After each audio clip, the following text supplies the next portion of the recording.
صباح الخير او مساء الخير على حسب التوقيت اللي تتفرجوا بيه على الفيديو. ازيكم عاملين ايه؟ انا النهارده عندي فرح و يعني الدنيا منظمه معايا كده، بس الحمد لله يعني كل حاجه جاهزه. الدريس والميك اب هعمله.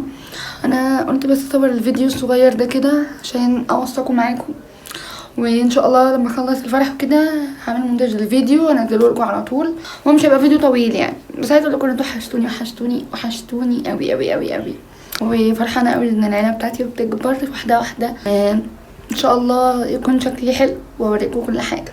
اشوفكم في اخر الفيديو وبقولوا لي رايكم في الدريس وفي الميك اب وفي كل حاجه. النهارده اول مره هركبهم مش في حياتي، فقولوا لي بقى.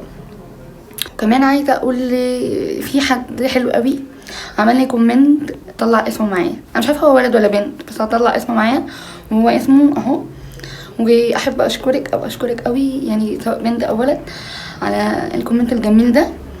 وان شاء الله كل فيديو كده هطلع اسم معايا اكتر حد كتب لي كومنتات او عمل لي لايكات او اي حاجه. يلا بقى عشان ما اطولش عليكم هطلع اجهز واعمل الميك اب.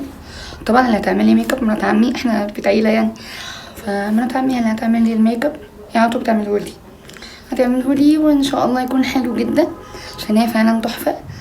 وهي فعلا من اشطر الميك اب ارتست اللي في الدنيا. هي مش ميك اب ارتست بس، هي بجد ايديها تتلف في حديد زي ما بيقولوا.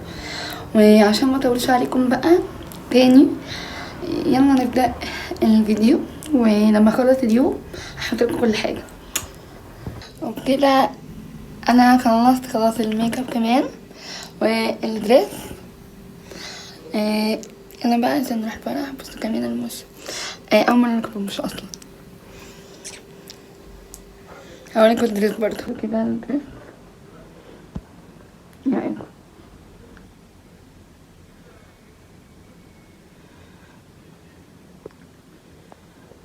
وان شاء الله يكون الفيديو الصغير ده كده عجبكم، واشوفكم في فيديو جديد.